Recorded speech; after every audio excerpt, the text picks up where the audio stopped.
This sourdough Pullman loaf is the perfect bread to make if you wish your sourdough bread had a soft and thin crust. To get the square slices unique to a Pullman loaf, you'll need a Pullman pan with a lid like this one. But I'll also let you know how you can make this amazing bread in a regular pan without a lid. Let's start with the wet ingredients. To a mixing bowl, add 125 grams of whole milk, 100 grams of water, 25 grams of sugar, 10 grams of salt, 50 grams of melted butter, and 200 grams of active sourdough starter. This starter I fed the night before I wanted to make this bread, then 10 hours later it had doubled in size and it was ready to use. Stir all of these wet ingredients together to dissolve the salt, sugar, and starter, then add 400 grams of bread flour. You could also use all-purpose flour or a combination of the two. Stir all of this together until a rough dough has formed. Then cover up the bowl and let the dough rest for 10 to 15 minutes. This short rest period will allow the dough to hold together a little bit better during the kneading process. After the short rest, knead the dough by hand for 6 to 8 minutes on the counter. You could also knead the dough inside of the mixing bowl or in a stand mixer with a dough hook attachment. During the 6 to 8 minutes, the dough should become smoother, stronger, and hold together well.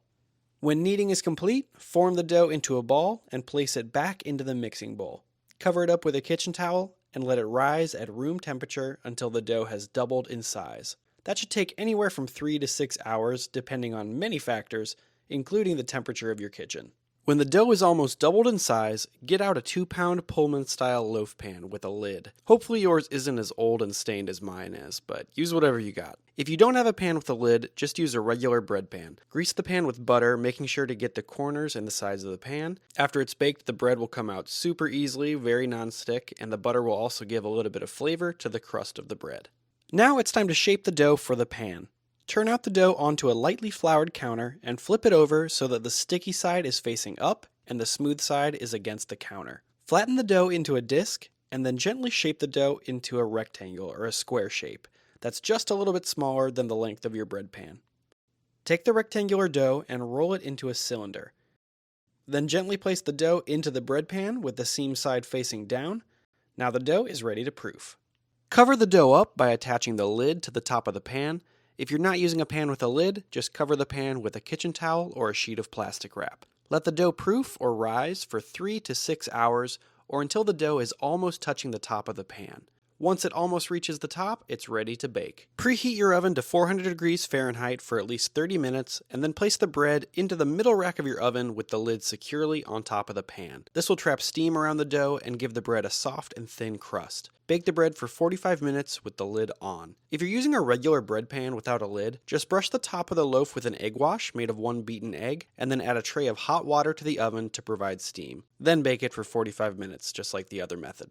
After 45 minutes, remove the pan from the oven and take off the lid. Transfer the bread out of the pan and onto a wire rack. If the bread is golden brown and reaches 190 degrees Fahrenheit with a probe thermometer, it's fully baked and you can let it cool on the wire rack. But if the bread looks a little bit pale and/or the temperature doesn't quite reach 190 degrees Fahrenheit, put the bread on a tray and slide it back into the oven. Keep baking for 5 to 10 more minutes and check the bread again. After 10 additional minutes baking on a tray, your loaf should be golden brown and ready to cool. Let the bread cool on a wire rack for at least 1 hour before you slice into the loaf. Once cooled, slice into it with a sharp bread knife and enjoy a nice square piece of sourdough bread. Even without a sharp bread knife, this sourdough Pullman loaf is actually pretty easy to slice. Since the special lidded pan traps steam around the loaf almost the entire time that it's baking, the bread really doesn't form a thick crust, leaving you with a delicate, soft, thin-crusted, and easy-to-slice loaf of sourdough bread. You will love the lightly sweet yet complex flavors of this sourdough sandwich bread. It's perfect for a peanut butter and jelly sandwich or a slice of buttered toast. If you love straightforward sourdough bread recipes, check out my ebook, No Nonsense Sourdough. I've got 18 sourdough recipes that you're going to love. Go to grantbakes.com/ebook to get your copy, and if you want to watch another great sourdough bread video, click the one right here.